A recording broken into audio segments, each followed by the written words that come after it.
Hello student, welcome to my YouTube channel Rohit academy. Student, आज हम इस वीडियो में आप लोग को बताएंगे क्लास 10th का सब्जेक्ट आप लोग का है साइंस, यानी कि कक्षा 10 का विषय आप लोग का विज्ञान है। आप लोग का 2025 का बिल्कुल न्यू पेपर, वायरल पेपर आप लोग के सामने लेकर के आया हूँ, जिसका आप लोग का पूर्णांक जो आप लोग का 70 में 70 दिया गया, इसको फुल सोल्यूशन के साथ यानी कि संपूर्ण हल के साथ एक एक क्वेश्चन का आप लोग को निचोड़ एंड आप लोग को आसान तरीके से आंसर बताएंगे और आप लोग को समझाएंगे। बस आप लोग वीडियो के अंत तक बने रहिएगा। आप लोग को जानकारी के लिए बता दूं खास बात बाबू की जो आप लोग का 4 मार्च को बोर्ड एग्जाम का पेपर होने वाला है, यहीं से क्वेश्चन पूछे जाएंगे। आप लोगों के लिए ये बहुत ही बेनिफिट होने वाला है। ये क्वेश्चन पेपर सॉल्व कर आप लोग को करा दे रहे हैं, आप लोग इसको अच्छे तरीके से जरूर तैयार कर लीजिएगा। चलिए बिना देर को अपने क्वेश्चन पर आते हैं। पहला क्वेश्चन देखिए क्या दिया गया। खंड आ यहाँ से हमारा स्टार्ट होता है, जिसमें से बहुविकल्पीय प्रश्न दिया गया है, यानी कि एमसीक्यू दिया गया, मल्टीपल चॉइस क्वेश्चन दिया गया। उपखंड का दिया गया जो कि फिजिक्स का क्वेश्चन रहेंगे, आप लोग को ये बता दे रहे हैं। यानी कि इसमें पहला क्वेश्चन पूछा गया, दो पृष्ठों से घिरा हुआ कोई पारदर्शी माध्यम जिसका एक या दोनों पृष्ठ गोलीय डॉट डॉट है तो या वह कहलाता है, यानी कि वह क्या कहलाता है, हमें ये बताना है। ठीक है, तो इसका जो राइट आंसर हो जाएगा वो गोलीय लेंस कहलाता है, यानी कि इसका कौन सा राइट आंसर हो जाएगा, सी वाला ऑप्शन हमारा राइट हो जाएगा। फिर अगला क्वेश्चन दूसरा दिया गया, दंत विशेषज्ञ मरीजों के दांतों का बड़ा प्रतिबिंब देखने के लिए किस दर्पण का उपयोग किया जाता है, हमें यह बताना है। तो इसका जो राइट आंसर हो जाएगा अवतल दर्पण का उपयोग किया जाता है बाबू, ए वाला ऑप्शन हमारा इसका सही हो जाएगा। फिर तीसरा क्वेश्चन दिया गया, किसी उत्तल लेंस के सामने 2f और अनंत के बीच की कोई बिंब यानी कि बिंब या प्रतिबिंब या वस्तु रखा हो तो इसका प्रतिबिंब बनेगा, यानी कि इसका प्रतिबिंब कैसा बनेगा, हमें यह बताना है। बी वाला ऑप्शन राइट हो जाएगा, वास्तविक बनेगा और उल्टा और बड़ा बनेगा। ठीक है, फिर अगला क्वेश्चन दिया गया है चौथा वाला की मानोनेत्र अभिनेत्र लेंस की फोकस दूरी को समायोजित करके विभिन्न दूरियां पर रखी वस्तुओं को फोकस कर रहा है, तो ऐसा हो पाने का कारण क्या है, हमें यह बताना है। तो चौथा का जो सही आंसर हो जाएगा बी वाला ऑप्शन राइट हो जाएगा, समंजन क्षमता है। ठीक है, बी वाला ऑप्शन हमारा इसका भी राइट हो जाएगा। फिर अगला क्वेश्चन दिया गया कलम ए कलम नहीं बाबू, कालम है, यानी कि आप लोग का कॉलम ए में दी गई राशियों का सुमेलन कॉलम बी में दिए गए एसआई मात्रक, यानी कि क्या दिया गया है, अंतरराष्ट्रीय प्रणाली है। ठीक है, मात्रकों का सही विकल्प बताना है। तो देखो इसको पहले समझ लो तब बता रहे हैं बाबू, देखो इसको समझा दे रहे हैं अच्छे तरीके से। आप लोग का इसमें देखो 4 क्वेश्चन का आंसर बताएंगे यहाँ पर, और देखो ये मोस्ट इंपॉर्टेंट क्वेश्चन है। जितना भी बता रहे हैं ना, 4 मार्च को आप लोग का बोर्ड एग्जाम होने वाला है ना, साइंस का पेपर है, तो उसको आप लोग जरूर तैयार कर लीजिएगा। इसको आप लोग तैयार भी करा दे रहे हैं, आप लोग को तैयार कर लेना, दिमाग में फीड कर लेना। देखो इसको समझ लो, पांचवा का जो राइट आंसर हो जाएगा सबसे पहले देखो ये पांचवा, इसमें कॉलम ए ये वाला दिया गया, इसमें जो ये बी दिया गया, कॉलम ए है और बी है, तो इसमें हमें क्या बताना है, इसका एसआई मात्रक दिया गया, यानी कि आप लोग को कैसे बताना है समझो। यहाँ पर इसका जो देखो इसका विद्युत विभवांतर का एसआई मात्रक क्या होता है बाबू, वोल्ट होता है, यानी कि वोल्ट पर ले जाएंगे। ठीक है, और फिर जो विद्युत धारा का मात्रक होता है, विद्युत धारा का जो एसआई मात्रक होता है क्या होता है बाबू, तो इसका होता है एम्पियर होता है। क्या होता है, एम्पियर होता है, एम्पियर पे चल जाएगा। फिर विद्युत शक्ति का मात्रक क्या होता है, विद्युत शक्ति का मात्रक बाबू वाट होता है। क्या होता है, वाट होता है। फिर प्रतिरोध का मात्रक ओम होता है। तो देखो यहाँ पर समझने वाली बात यह है, पहला का कहाँ पर गया है, चौथे पर गया है। फिर दूसरा का कहाँ पर गया है, पहले पर गया है। फिर तीसरा का कहाँ पर गया है, यानी कि तीसरा का कहाँ पर गया, दूसरा पर गया है, और जो चौथा का कहाँ पर गया, तीसरा पर गया। तो इस कंडीशन में हमारा यहाँ पर ये जो डी दिखाई दे रहा है, डी वाला ऑप्शन हमारा लॉक कर देंगे, यही राइट आंसर है। ठीक है, समझ में आ गया ना बाबू, कोई दिक्कत नहीं है ना। चलो आगे बढ़ते हैं बिना देरी के, अगला क्वेश्चन देख लेते हैं। अगला क्वेश्चन दिया गया, दो चालक तार जिनके पदार्थ लंबाई तथा व्यास समान है किसी विद्युत परिपथ में पहले श्रेणी क्रम में और फिर पार्श्व क्रम में समायोजित किए जाते हैं, तो श्रेणी क्रम तथा पार्श्व क्रम संयोजन में उत्पन्न ऊष्माओं का अनुपात होगा, यानी कि इसका अनुपात क्या होगा, हमें यह बताना है। ठीक है, तो इसका राइट आंसर क्या हो जाएगा बाबू, 6 का जो राइट आंसर हो जाएगा क्या हो जाएगा, देखो समझने वाली बात यह है, यहाँ पर इसका आप लोग का अनुपात यानी कि रेशियो बताना, तो इसका राइट आंसर सी हो जाएगा, 1:4 हो जाएगा, ये सी वाला ऑप्शन हमारा राइट हो जाएगा। फिर अगला क्वेश्चन दिया गया है 7वां कि किसी विद्युत धारावाही सीधी लंबी परिनालिका के भीतर क्षेत्र होता है, यानी कि क्या होता है, हमें ये बताना है। 7वां का जो राइट आंसर हो जाएगा सभी बिंदुओं पर समान होता है, डी वाला ऑप्शन राइट हो जाएगा। उपखंड दूसरा दिया गया, यानी कि सेकंड दिया गया, जो कि आप लोग का केमिस्ट्री के क्वेश्चन देंगे, कौन रहेंगे, केमिस्ट्री यानी कि रसायन विज्ञान पार्ट से आप लोग का क्या दिया गया, क्वेश्चन दिया गया। तो चलिए इसको बताते हैं, बेंजीन का संरचनात्मक सूत्र है, यानी कि स्ट्रक्चर क्या होता है, हमें ये बताना है बेंजीन का। तो इसका राइट आंसर क्या हो जाएगा, 8वें का राइट आंसर C6 होता है और H6 होता है। ठीक है, तो इस कंडीशन में हमारा सी वाला ऑप्शन यहाँ पर दिखाई दे रहा है, ये सी वाला ऑप्शन राइट है, और आप लोग का 1 नंबर ये वाला भी कंप्लीट हो गया, यानी कि इसका ए वाला ऑप्शन राइट हो जाएगा। कौन सा, इसका सी वाला ऑप्शन राइट हो जाएगा ना, सी वाला ऑप्शन राइट है। ठीक, फिर फिर अगला क्वेश्चन देख लेते हैं। 9वां क्वेश्चन दिया गया, निम्नलिखित में से समजातीय श्रेणी है, यानी कि समजातीय श्रेणी कौन सा, हमें ये बताना। 9वां का जो राइट आंसर हो जाएगा पहला वाला ऑप्शन राइट हो जाएगा, ठीक है। अगला क्वेश्चन यहाँ पर देखो, पहला भी है और दूसरा भी है, यहाँ पर आप लोग का ये ए वाला ऑप्शन राइट हो जाएगा, ठीक है। फिर अगला क्वेश्चन देखिए क्या दिया गया है, अगला क्वेश्चन भी देख लेते हैं। पृथ्वी की भूपर्पटी के प्राकृतिक रूप में पाए जाने वाले तत्वों या यौगिकों यानी कि एलिमेंट्स और कंपाउंड्स को कहते हैं, यानी कि क्या कहते हैं, हमें ये बताना है। तो उसका क्या अयस्क कहते हैं, ए वाला ऑप्शन हमारा इसका भी 12 का भी राइट हो जाएगा। और यहाँ पर जो ऊपर जो यहाँ पर देखो बाबू, यहाँ पर कन्फ्यूजन हो रहा है। देखो आप लोग को बता दे रहे हैं, 10वां का जो राइट आंसर हो जाएगा ये इसका क्या हो जाएगा, इसका खनिज कहते हैं। क्या कहते हैं, खनिज कहते हैं, ठीक है। ये क्या हो जाएगा, खनिज हो जाएगा। और फिर अगला क्वेश्चन देख लेते हैं, दांतों का क्षय कब प्रारंभ होता है, यानी कि दांतों का क्षय कब प्रारंभ होता है, हमें ये बताना। तो मुंह का जब पीएच मान 5.5 से कम होने लगता है तब वो खराब होने लगता है, ठीक है। फिर अगला क्वेश्चन दिया गया अभिकथन। देखो ये सब क्वेश्चन दिए नहीं जाते हैं, उसमें ज़्यादातर वो पूछे नहीं जाते हैं, ये सब पढ़ा करके आप लोग का सैंपल ऐसे रहता है। इस ये 1 नंबर का क्वेश्चन है, इसमें आप लोग का एक विस्थापन अपक्रिया को बताना है। तो इसका जो 12 का जो राइट आंसर हो जाएगा आप लोग का ए वाला ऑप्शन राइट सही हो जाएगा, ठीक है। अगला क्वेश्चन देख लेते हैं, निम्नलिखित समीकरण को पूरा कीजिए, यानी कि समीकरण को पूरा करना। आप लोग का NaOH दिया गया, प्लस आप लोग का यहाँ पर डॉट कर दिया गया, फिर गिब्स लगाया गया है, और आप लोग का यहाँ पर ये बन करके यौगिक बन करके आप लोग का निर्माण हो रहा है। तो आप लोग को यहाँ पर बताना क्या भरा जाएगा। तो इसका जो 13 का जो सही आंसर हो जाएगा बी वाला ऑप्शन राइट हो जाएगा, CH3COOH भरा जाएगा, ठीक है। फिर अगला क्वेश्चन दिया गया है उपखंड, यहाँ से थर्ड स्टार्ट होता है, जो कि बायोलॉजी के क्वेश्चन है, यानी कि क्या है, बायो के यानी कि जीव विज्ञान पार्ट के क्वेश्चन दिया गया। क्या दिया गया क्वेश्चन, अंतःश्वसन के दौरान वायु प्रवाह के सही मार्ग कौन सा होता है, हमें ये बताना है।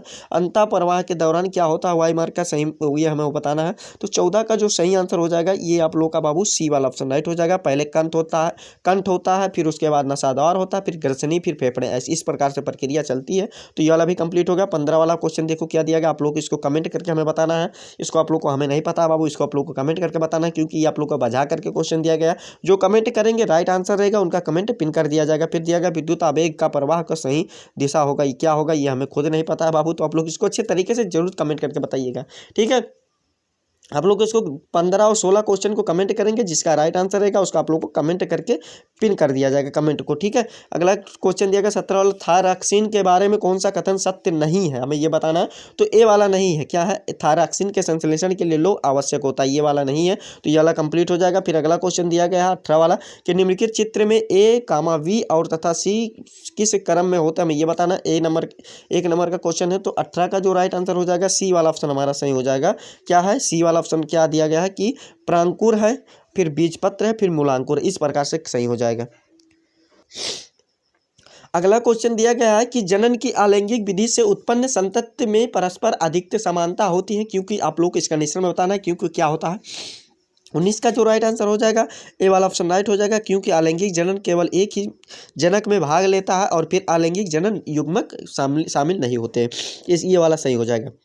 अगला क्वेश्चन दिया गया, एक आहार श्रृंखला में तीसरे पोषी स्तर पर हमेशा कौन होता है, हमें ये बताना है। तो इसका जो 20 का जो राइट आंसर हो जाएगा ए वाला ऑप्शन राइट हो जाएगा, मांसाहारी प्राणी होता है। इस प्रकार से आप लोग का 20 नंबर बाबू कंप्लीट हो गया। चलिए आगे भी कंप्लीट कर देते हैं। खंड बा, यहाँ से आप लोग का वर्णनात्मक क्वेश्चन स्टार्ट होते हैं, यानी कि आप लोग का वर्णनात्मक प्रश्न यहाँ से स्टार्ट होते हैं, जिसमें से आप लोग का चलिए इसका भी राइट आंसर बताते चल रहे हैं एंड आप लोग को समझाते चल रहे हैं। आप लोग इसको समझते जरूर चलिएगा, ठीक है। उपखंड यहाँ पर सेम प्रोसेस है, आप लोग का उपखंड पहला यानी कि फर्स्ट है, जो कि आप लोग का क्या फिजिक्स का क्वेश्चन है। इसमें क्या क्वेश्चन दिया गया समझिएगा।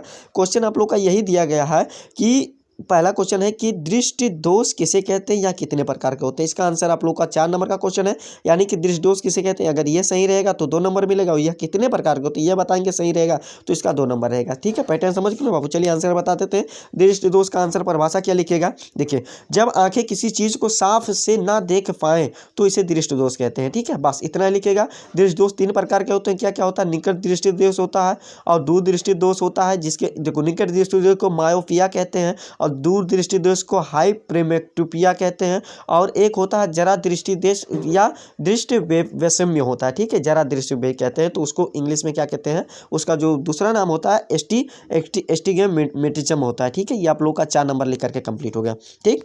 आशा करते हैं आप लोग को यहाँ तक अच्छे तरीके से किसी भी प्रकार की कोई समस्या नहीं होगी, अच्छे तरीके से आप लोग को समझ में आ रहा होगा।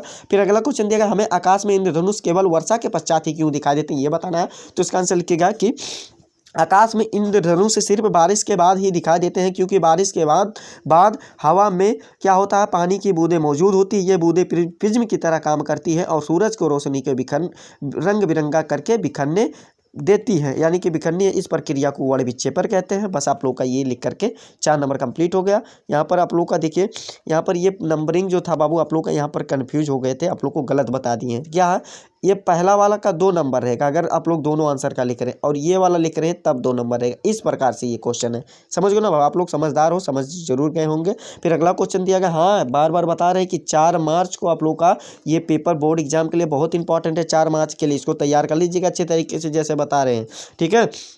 अगला क्वेश्चन दिया गया है, दूसरा का फर्स्ट दिया गया, उत्तल लेंस को अभिसारी लेंस क्यों कहा जाता है, ये बताना। तो इसका आंसर लिखेगा, उत्तल लेंस को अभिसारी लेंस इसलिए कहा जाता है क्योंकि यह प्रकाश को समांतर किरणों को बिंदु को अभिसारित कर देता है, जिसे उत्तल लेंस को अभिसारी लेंस कहते हैं। बस ये आप लोग का 2 नंबर कंप्लीट। फिर अगला क्वेश्चन दिएगा, अवतल दर्पण तथा उत्तल दर्पण का उपयोग लिखिए, यानी कि अवतल दर्पण और उत्तल दर्पण का उपयोग लिखना है। तो अवतल दर्पण का उपयोग क्या होता है, देखो यह दूरबीन में होता है। कहाँ पर होता है, यह दूरबीन में होता है, मेकअप दर्पणों में होता है, और यह क्या होता है, हेडलाइट्स में होता है, और दंत चिकित्सा दांतों के लिए होता है, और सौर कुकर में होता है, टार्च होता है, ये सब होते हैं। और इसी का उल्टा हो जाएगा, यानी कि आप लोग को क्या हो जाएगा, इसी का छोटा देखने के लिए जो होता है, यही आप लोग कह सकते हैं।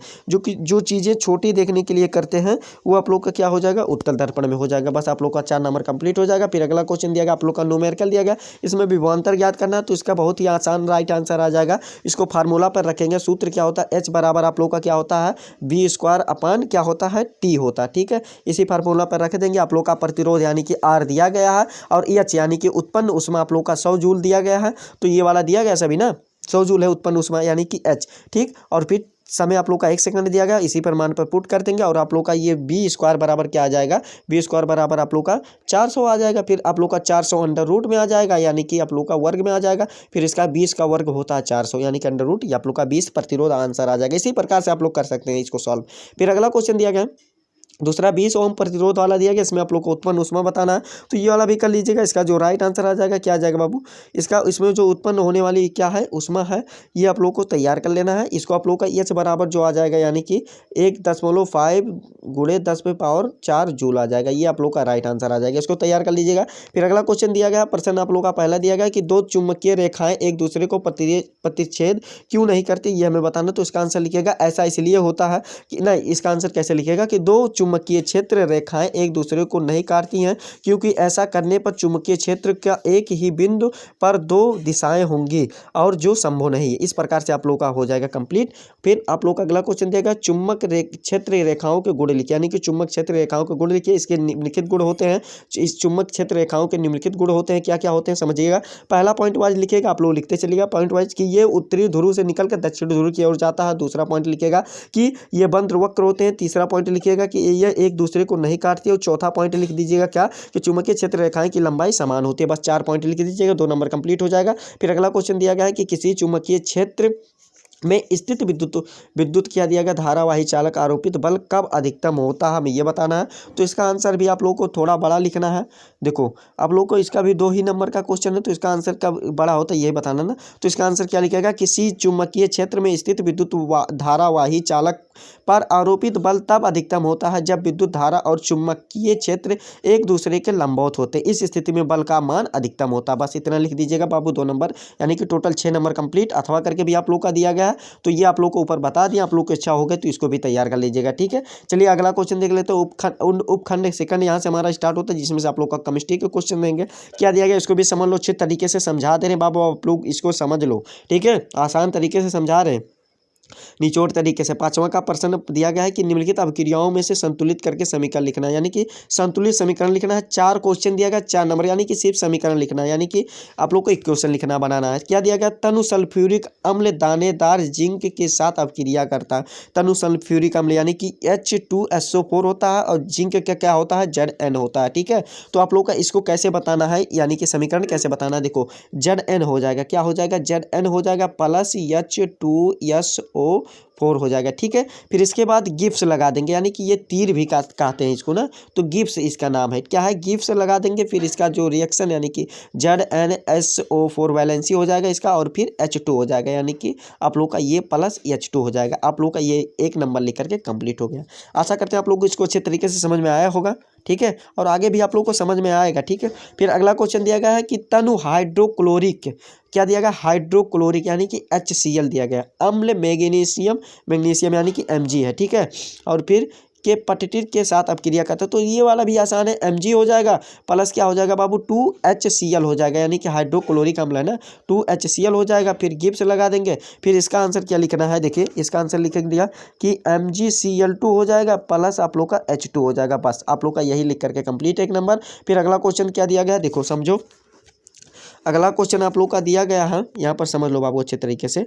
अगला क्वेश्चन दिया गया, नाइट्रोजन हाइड्रोजन गैस के साथ क्या करता है, यहाँ पर देखो नाइट्रोजन हाइड्रोजन गैस के संयोग करके अमोनिया बनाता है। क्या बनाता है, अमोनिया बनाता है। तो देखो ये वाला कैसे होगा, नाइट्रोजन यानी कि आप लोग का N2 हो जाएगा, क्या हो जाएगा, N2 हो जाएगा प्लस 3H हो जाएगा, 3H, और फिर आप लोग का 2NH3 हो जाएगा। ये आप लोग का बन जाएगा, बस यही बताना है। फिर अगला क्वेश्चन दिएगा, हाइड्रोजन सल्फाइड गैस का वायु में दहन होने पर जल एवं सल्फर डाइऑक्साइड बनता है। तो ये वाला भी आप लोग कर सकते हैं, आसान है बाबू। H2SO4 हो जाएगा, सॉरी H2S हो गया, SO4 नहीं होगा बाबू। फिर O2 हो जाएगा, फिर आगे क्या हो जाएगा, H2O निकल जाएगा और सल्फर डाइऑक्साइड हो जाएगा। बस यही बताना है बाबू, आसान होता है, बस आप लोग समझने के ऊपर डिपेंड करता है। ठीक है, आप लोग रिवीजन करेंगे नहीं, कहेंगे समझ में नहीं आएगा। तो ये वाला कंप्लीट हो गया ना बाबू। अगले क्वेश्चन पर आ जाते हैं बिना देरी किए हुए। देखो अगला क्वेश्चन आप लोग का यहाँ से स्टार्ट होता है कि निम्नलिखित में से कारण बताइए। तो 4 नंबर का क्वेश्चन है और 2 क्वेश्चन दिया गया। क्या दिया गया, प्लेटिनम दिया गया है, सोना और चांदी यह उपयोग आभूषण बनाने के लिए किया जाता है, इसका कारण बताइए। तो इसका कारण लिखिएगा कि इन धातुओं का इस्तेमाल आभूषण बनाने के लिए इसलिए किया जाता है क्योंकि ये कम क्रियाशील होते हैं और इनमें जंग नहीं लगती है। इस प्रकार से आप लोग का 2 नंबर कंप्लीट।